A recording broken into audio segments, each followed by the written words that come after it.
बिस्मिल्लाहिर्रहमानिर्रहीम। अस्सलाम वालेकुम प्यारे विज़िटर, कैसे हैं आप। मेरी दुआ है कि अल्लाह आपको हमेशा खुश रखे, आमीन। प्यारे विज़िटर, आज हम बात करेंगे जिनका नाम एफ से शुरू होता है, आपके लिए एस्ट्रोलॉजी के हिसाब से मई का महीना कैसा रहेगा। बिज़नेस, कैरियर, तालीम, शादीशुदा लाइफ और रिलेशन, सब चीज़ों पर बात करेंगे। वीडियो को पूरा देखें और जिन दोस्तों ने मेरे चैनल को पहले सब्सक्राइब नहीं किया तो कर लें, शुक्रिया। तो सबसे पहले हम बात करेंगे बिज़नेस व्यापार की। तो 15 मई तक आपके लिए ये महीना बहुत अच्छा रहेगा। इस दौरान आपको किस्मत का साथ मिलेगा। फिर 15 मई के बाद आपको मेहनत थोड़ी ज़्यादा करनी पड़ेगी, क्योंकि सितारों की कंडीशन इस महीने में ज़्यादा अच्छी नहीं है।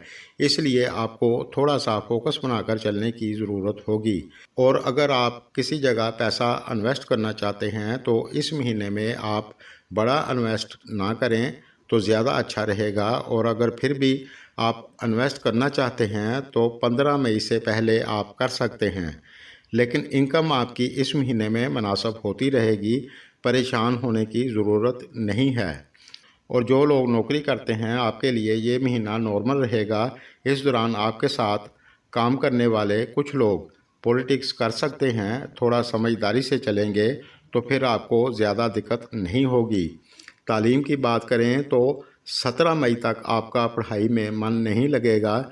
फिर 17 मई के बाद आपके लिए अच्छा रहेगा। अगर आप मन लगाकर पढ़ाई करेंगे तो आपको दिक्कत नहीं होगी इंशाल्लाह। शादीशुदा लाइफ की बात करें तो 7वां घर शादी का माना जाता है और इस घर का लॉर्ड बनता है मरकरी।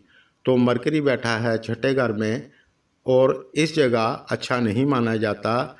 ये घर रोग, कर्ज़े का और मुखालफिन का माना जाता है। इसलिए आप थोड़ा समझदारी से चलें और अपने जीवन साथी की सेहत का भी थोड़ा ख्याल रखें। प्यारे विज़िटर, इल्म नजूम के हिसाब से जो कुछ नज़र आता है वो आपको बता दिया जाता है, ताकि आप थोड़ी सी एहतियात करके अपना वक्त अच्छे से गुजार लें। आगे चलकर आपको इसका हल भी बताया जाएगा। जो लोग रिलेशन में हैं तो मई का महीना थोड़ा सा टफ रहेगा। थोड़ा सा समझदारी से चलने की ज़रूरत होगी, क्योंकि 5वें घर में सितारों की कंडीशन अच्छी नहीं है। थोड़ा सा डाउट, मिसअंडरस्टैंडिंग हो सकती है। सेहत की बात करें तो ये महीना आपके लिए अच्छा रहेगा इंशाल्लाह, लेकिन इस दौरान आप ज़्यादा बेहतियाती ना करें।